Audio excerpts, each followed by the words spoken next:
మిత్రులారా, సంఘం ఆవిర్భవించినప్పటి నుండి సంఘానికి తొలి ప్రాధాన్యత పూర్తిగా ఈ దేశమే. అందువల్ల ఎప్పుడు దేశానికి ఏ పెద్ద సవాలు ఎదురైనా సంఘం ఆ సమయంలో ముందుకొచ్చింది. ఆ సవాళ్లను నిరంతరం ఎదుర్కొంది. స్వాతంత్ర్య పోరాట సమయంలో చూడండి,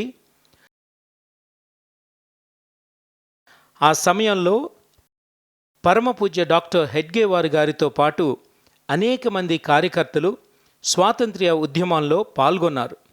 డాక్టర్ సాహెబ్ అనేకసార్లు జైలుకు కూడా వెళ్ళారు.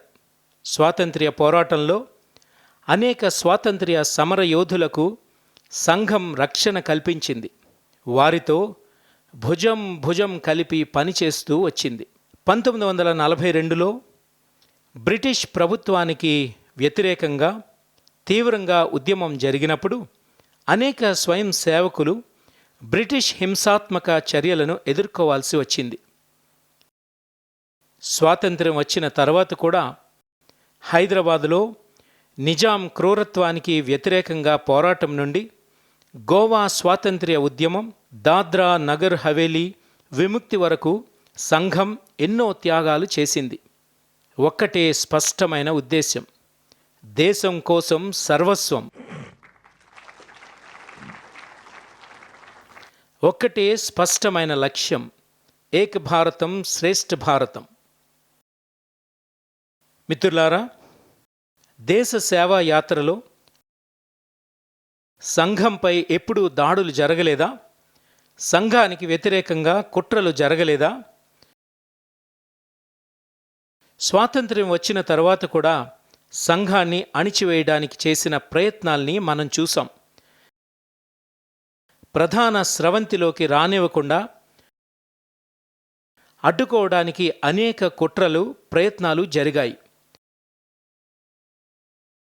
పరమ పూజ్యులైన గురూజీని అబద్ధపు కేసులో చిక్కించారు.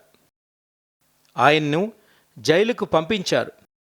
కానీ పరమ పూజ్య గురూజీ జైలు నుండి బయటకు వచ్చినప్పుడు చాలా సహజంగా ప్రతిస్పందించారు. అందుకే అది చరిత్రలో చాలా గొప్ప ప్రేరణగా నిలిచిపోయింది.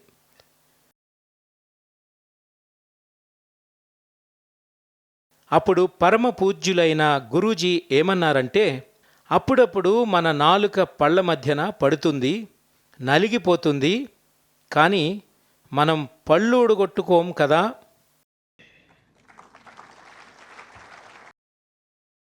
ఎందుకంటే పళ్ళు మనవే, నాలుక మనదే.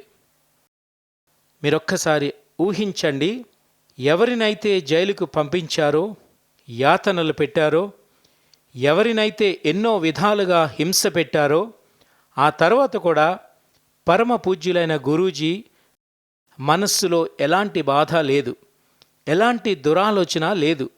ఇది పరమ పూజ్య గురూజీ యొక్క ఋషితుల్యమైన వ్యక్తిత్వం.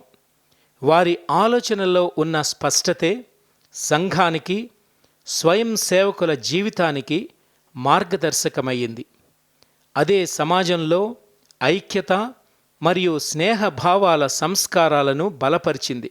అందుకే సంఘంపై నిషేధాలు, కుట్రలు, వరుస కేసులు పెట్టినప్పటికీ సంఘ స్వయం సేవకులు ఎప్పుడూ కఠినంగా ప్రవర్తించలేదు. ఎందుకంటే మనం సమాజం వేరు కాదని వాళ్లకు తెలుసు కనుక. సమాజం మనందరితోనే తయారయ్యింది కనుక.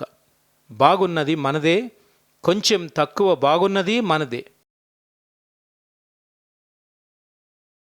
మిత్రులారా, ఇంకో విషయం ఏంటంటే, ఎప్పటికీ కాఠిన్యాన్ని కలిగించనిది ఏమిటి అంటే, ప్రతి ఒక్క స్వయం సేవకుడికి ప్రజాస్వామ్యం మీద, రాజ్యాంగం మీద ఉన్న అచంచలమైన విశ్వాసం. దేశం మీద ఎమర్జెన్సీని రుద్దినప్పుడు అప్పుడు ఈ విశ్వాసమే ప్రతి ఒక్క స్వయం సేవకుడికి శక్తినిచ్చింది.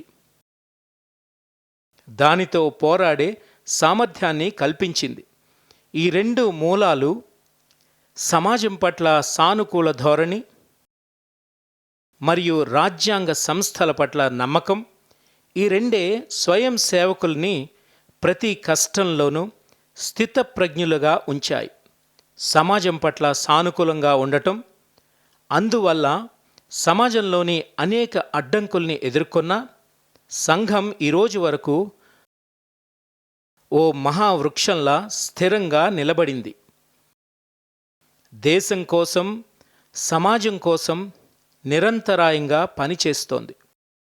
ఇప్పుడిక్కడ మన స్వయం సేవకులు ఎంత చక్కటి ప్రదర్శన చేశారు. 0 నుండి 100 ఏళ్లకొచ్చాం. 0 నుండి 100 ఏళ్లకొచ్చాం. మహత్తరమైన భావన. భరతమాతకు జయం కలగాలి, హృదయంలో ప్రేరణ పొందాలి.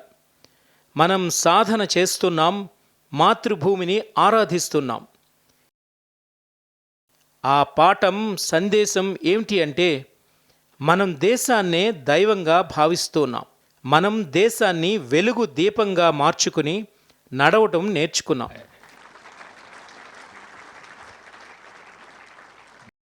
నిజంగా చాలా బాగుంది కదా.